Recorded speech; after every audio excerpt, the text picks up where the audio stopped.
در این بخش از برنامه نیز ابتدا از خانم احدی خواهش میکنم که سخنرانیشون رو ایراد کنند.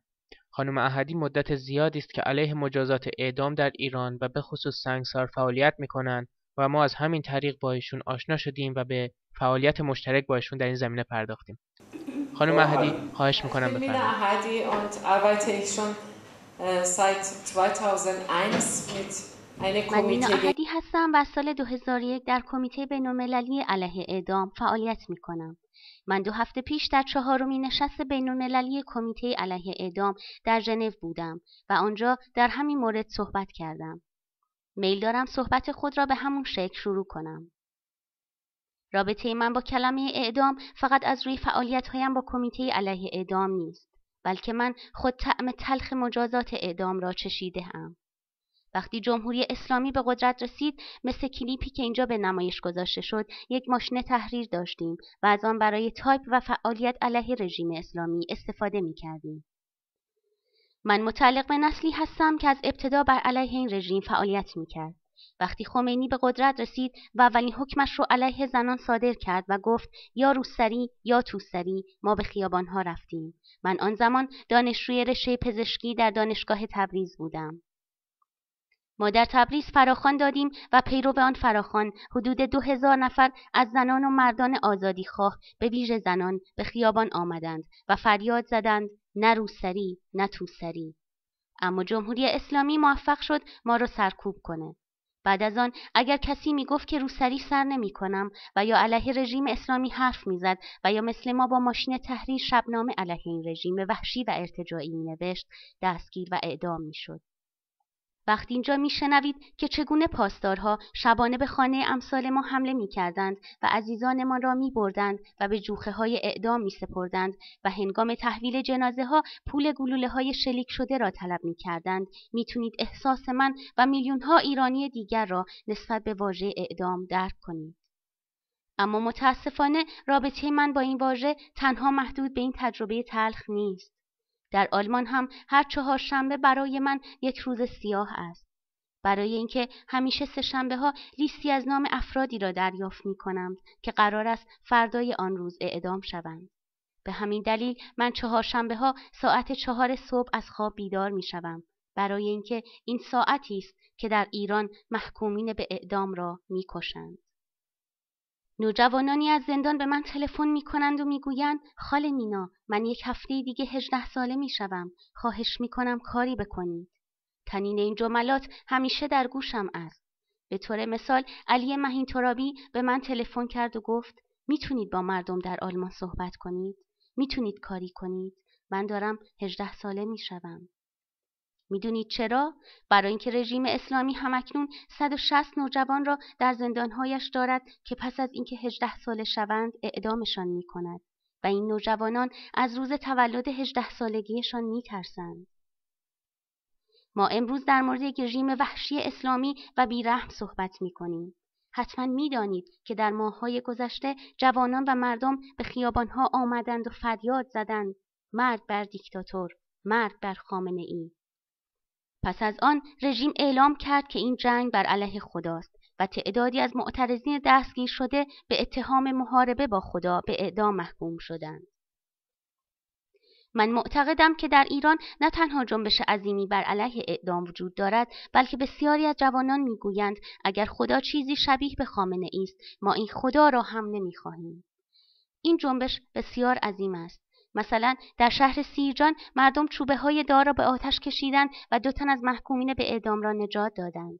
اما متاسفانه رژیم موفق شد این 2 جوان را دوباره دستگیر و اعدام کند. میدانید ماهیت اعدام چیست؟ اعدام یعنی قتل عمد دولتی. اعدام یک حربه مهم اعمال فشار بر علیه زنان، دانشجویان و کلاً بر علیه مردم و برای سرکوب هر نوع اعتراضی است. ما فعالیت‌های گسترده‌ای در ایران داریم و سعی کردیم به ویژه چهره زنانی که در زندان‌ها به سر میبرند را مطرح کنیم و بر علیه اعدام آنها و همه اعدام‌ها در ایران مبارزه کنیم. سعی کرده ایم به این زنان ناشناس چهره بدهیم و جامعه را مطلع کنیم که این زنان چه کسانی هستند و برای چه در زندان به سر میبرند، چند تا بچه دارند، چه امیدها و چه آرزوهایی دارند، یا حتی چه نوع موسیقی را دوست دارند. ما کارهای رسانه‌ای متعددی انجام داده ایم. همینجا ایرانی‌هایی حضور دارند که من را میشناسند و با مبارزات من علیه اعدام آشنایی دارند. مستقل از تعلق سیاسی، هر یک از این دوستان می توانند این فعالیت‌ها و وجود این جنبش عظیم علیه اعدام در ایران را تایید کنند. ما تلاش می کنیم به این جنبش چهره و صدا بدهیم. اینجا می خواهم اعلام کنم که این رژیم با قوانین اسلامیش رفرم پذیر نیست و این را به عنوان یک فعال سیاسی با سابقه 30 سال مبارزه مطرح می کنم. 8 سال تمام خاتمی رئیس جمهور ایران بود و از رفرم صحبت می‌کرد. در تمام این مدت ما علیه سنگسار مبارزه می‌کردیم و گهگاهی نیز با خود آقای لسنتین که در اینجا ریاست جلسه را دارد کنفرانس مطبوعاتی داشتیم. از این جهت جامعه بین‌المللی حقوق بشر با فعالیت‌های من آشنایی دارد. تفاوت بین خاتمی و رئیس جمهور پیش از او تا آنجا که به مسئله اعدام مربوط می شود در این بود که در دوران خاتمی سنگسار در ملأ عام انجام نمی شد، بلکه پشت درهای بسته زندان سنگسار می کردند. من این را رفرم نمی دانم. من اینجا به عنوان یک زن اعلام می کنم که رابطه جنسی یک مسئله کاملا شخصی است و هیچ کس، هیچ مردی و هیچ دولتی اجازه دخالت در این مسئله شخصی را ندارد. اگر زنی رابطه جنسی خارج از ازدواج دارد به خودش مربوط است و هیچ کس حق تعیین تکلیف برای او را ندارد، چه برسد به اینکه او را سنگسار کنند. آیا این رفرم است که من پشت درهای بسته سنگسار شوم و نه در ملأ عام؟ خیر، این رفرم نیست. امروز در ایران با خشم فراوان میلیون‌ها نفر قیام کرده و به خیابان‌ها رفته اند. من اسم انقلاب جاری را انقلاب سبز نمیگذارم، بلکه این انقلاب جوانانی است که به خیابان‌ها آمده اند. این انقلاب بروز خشم میلیون‌ها جوان، کارگر و زنان و مردانی است که فریاد زدند مرگ بر دیکتاتور، که فریاد زدند ما دیگر این قوانین اسلامی را نمی‌خواهیم. به نظر من ما در خارج کشور باید مواضع صریح اتخاذ کنیم، در این باره که در ایران جنبش عظیمی علیه قوانین وحشیانه اسلامی و بر علیه اعدام و سنگسار و حجاب اجباری و آپارتاید جنسی وجود دارد. بدون رکنت زبان باید حرف بزنیم. من از این تریبون رو به دولت‌های اروپایی صریحاً اعلام می‌کنم که این دولت‌ها به مردم ایران کمک نکرده اند، بلکه همیشه با رژیم اسلامی تجارت و داد و ستد داشته اند. من بارها به پارلمان اروپا رفته‌ام. آقای بوزک رئیس پارلمان اروپا که اینجا تصویرش پشت صحنه گذاشته شده است مرا میشناسد. بارها به ایشان در مورد اعدام‌ها ایمیل داده‌ام و البته ایشان همیشه پاسخ این ایمیل‌ها را داده‌اند.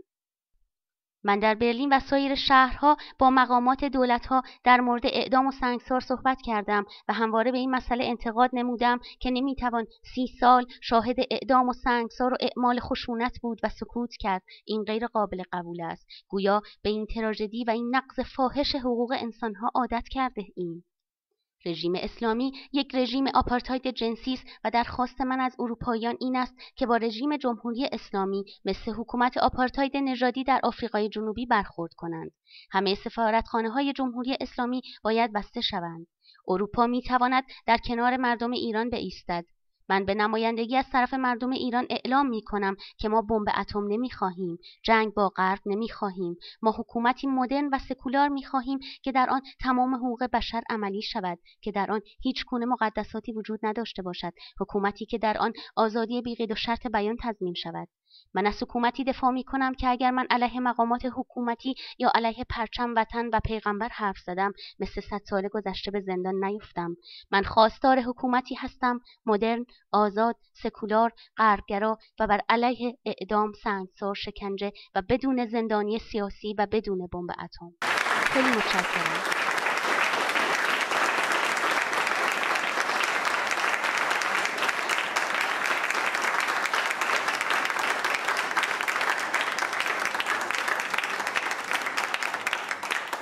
Ich denke, dieser Applaus sagt viel, den Sie sich verdient haben, Frau Ahadi, und ich danke Ihnen ganz herzlich. تشویق حضار خود گویای همه چیزه. خانم احدی، از شما به خاطر ایراد این سخنرانی شورانگیز صمیمانه سپاسگزارم.